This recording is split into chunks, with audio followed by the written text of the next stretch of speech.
nung panahon ni Duterte, nung pumasok yung double barrel, meron silang tinatawag na tanim ulo, palit ulo. Narinig niyo po Meron ba din yun ganon. before? Meron din ganon. And totoo yun, ano? Totoo yun. Marami akong alam. May mga videos ako na ginamit ng mga pulis. Pumatay, magbenta ng droga. Dinala ko ito kay Senator Bato. Nung unang-unang umano sila. But to no avail. Ayaw niyang imbestigahan. Kahit dala ko na ang mga witness, ayaw. And mind you, in-interview ko yon, naka-record. Pwede kong ipadala yon. Wow. And this was made on the office ng Senator Bato.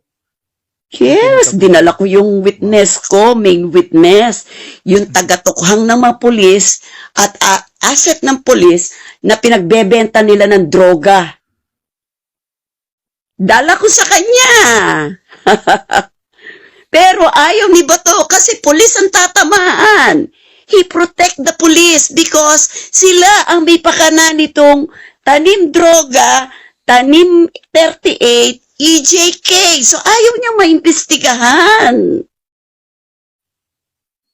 Pero ito po Ma'am Pira, kasi I am following the issue in ICC dito kay Duterte. Isa po sa sinabi ni Attorney Hoffman. Sinasabi niya, ang problema kasi sa mga Pilipino and even the mainstream media is they try to over-exaggerate things. Even yung Pieta, picture nung yung nanay na hinawakan yung namatay na anak, na itsurang Pieta po, parang sinasabi niya na maganda lang daw yung lighting, umuulan that time, tapos ay parang ganun daw, and then ang mga Pilipino daw masyado lang jolly, pero hindi naman daw po talaga yun yung gustong sabihin ni Duterte na pumatay. Ano po ang masasabi niyo knowing that you are inside? Di ba umamin si Bongo na may reward system? Bakit ka magbibigay ng reward kung ayaw mong may pinapatay? Tama? Tama. Especially you're talking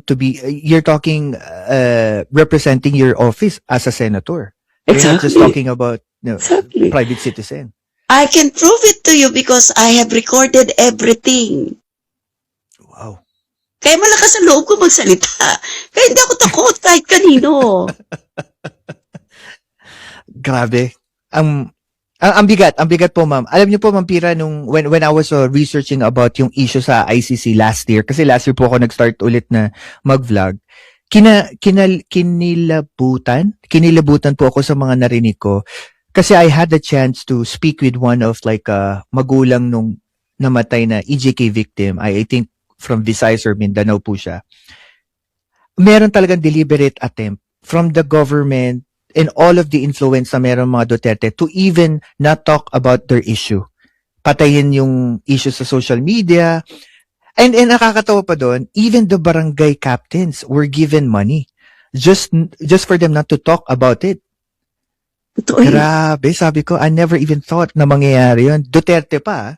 And I am opposing yung ganong sistema kasi I do believe na lahat kailangan ng due process. Pag politiko po, tangina po, due process ang gusto nila. Pag mahirap ka, pag Pilipino ka, you are a taxpayers kahit mahirap ka. Araw-araw may binibili kang pagkain. May 12% na tayo ba't na binabayaran doon. Bakit pag sa ordinaryong Pilipino, walang due process? Ito lang. Correct. Bakit yung mga drug lords? Bakit yung mga Chinese nasa tabi nyo? Actually, lumabas yan pagbaba niya, no? Pagbaba ni Duterte. Dito na naglabasan na yung palang mga Chinese Ako, alam na ko sinasabi right niya away before, because niya. meron akong dokumento na pagkapanalo pa lang ni Duterte, pinalabas na nila yung 13 convicted drug lords. At the exchange of how much? Each. Ma'am Pira, pinalabas from jail? Yes. Wow. They release order. Oh my God. I remember si Ping Lacson, in-expose niya to Kaya lang, 4 lang ang sinabi niya. 13 ang may dokumento. Alam niyo po mga kababayan, yung pong isinuwalat ni Madam Pyra Lucas, siya po yung lumalaban. Siya po yung may advocacy na lumaban sa korupsyon at i-promote ang good governance at labanan po ang katiwalian. Yung pong kanyang anak ay na-ambush, no? At sinasabi niya na pagkamalang siya. Ang dami po niyang siniwalat. Yung pong kanyang sinasabi diyan ay kahalintulad or kamukha ng sinasabi ng mga witnesses, mga nauna nagsalita, sila Las Cañas, Asierto, Matobato, si Guban, si Mark Taguba, at yung pong findings ni Senator Trillanes. Si Senator Trillanes nga po, mahigit isang dekada na pong lumalaban patungkol dyan, ipinaglalaban yan. So sana tignan po ito ng gobyerno natin at ng otoridad. Bigyan ng pansin dahil hindi po biro yan eh. Hindi po biro yung mga sinabi ni Ma'am Pyra Lucas dyan. Kamukha ng sinasabi nila Madriaga at saka yung mga testimonya ni Garma, nagkakadugtong-dugtong eh. Parang konektado po. So hindi po ito biro. Yung mga nabalitaan natin patungkol sa magnetic lifter, diyan sa sinasabi niya na freedom for sale, yung raid sa warehouse sa Pampanga, sino bang mga pangalan ang nalink doon? No, yung Pogo, yung illegal na gamot, parang magkakakonekta eh. Puro po involved ang mga tao na may katungkulan sa nakarang administrasyon. Pati ang land grabbing na iyan.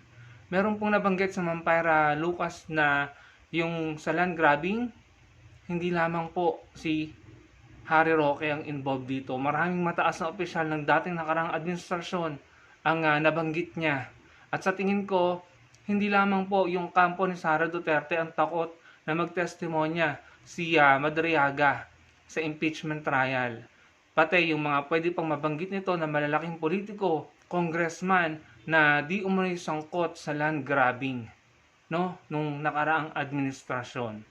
So, nakakalungkot mga kababayan dahil yung mga magsasaka at mahihirap na Pilipino, inaagawan ng lupa ng mga malalaking politiko at meron pang mga politiko na nagpanggap na Pilipino na naka-acquire ng Filipino citizen pero galing China na mayagpag dito na naging may-ari ng malalaki at malalawak na lupain na kung ano-anong inoperate na mga illegal gambling, pogo dito, yung mga Pilipino po na dapat na may-ari ng lupa natin dahil tayo ay mga tubong Pilipinas, sa mga Pilipino na pinamana pa sa atin ng mga ninununuan natin, tayo po yung walang lupa. At ang mga may lupa ay yung mga dayuhan na naging Pilipino.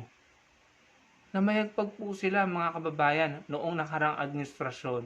At yung mga sinasabi ni Ma'am Pyra Lucas, hindi po yan biro. Dapat po yung seryosohin ng ating gobyerno at ng otoridad. Kaso kung may mga kasabot sila sa polis at sa mga otoridad natin, talagang mahihirapan po tayo, kawawa po tayo.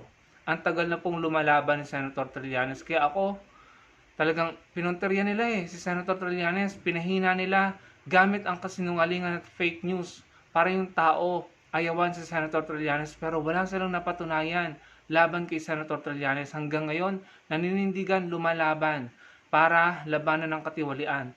Mahigit isang dekada na siyang lumalaban. Pero hindi nila mapataob si Senator Trillanes pero si Senator Trillanes may ipinakukulong, may nagtatago dahil sa kanya. Imagine, sandamakmak ang binangga ni Senator Trillanes sa kampo ng mga Duterte. Pero anong nangyari? Mga nagsipagtago, may nakulong, may mai-impeach, may umalis ng bansa, may makukulong. Pero si Senator Trillanes nananatiling nakatayo, lumalaban, naninindigan. Kasi katotohanan ang hawak niya, katotohanan ang panlaban niya. Sayang nga lamang at talaga pong yung mga DDS umayaw sa kanya kasi feeling ko na brainwash, na linlang, na uto. Hanggang ngayon hindi na po nanumbalik yung tingin nila kay Senator Trillanes. Pero sa lahat ng paratang ni Duterte kay Senator Trillanes, wala siyang napatunayan. In reality, si Senator Trillanes ang may napapatunayan. Kaya sana yung mga kasong isinampan ng Senator Trillanes mabigyan ng aksyon nang malaman natin ang totoo. Pero kayo na po ang humusga mga kababayan. Hindi lamang po siya, hindi lamang po sila Madriaga, sila Las Cañas, Hindi lamang sila Garma ang mga nagsasalita, sila Asierto. Marami nagsalita. Malalaking tao ang involved. Politicians, negosyante, at mga dating miyembro ng gabinete ni Duterte. Marami pong nagsasalita, konektado, corroborative, magkakatulad at magkakatugma ang sinasabi nila. Pare-pareho po, kung inyo pong i-analyze, pare-pareho po sila ng sinasabi at magkakatugma. Pero sana po bilisan ng hustisya. Kayo mga kababayan, ano pong masasabi niyo? Salamat po sa panonood.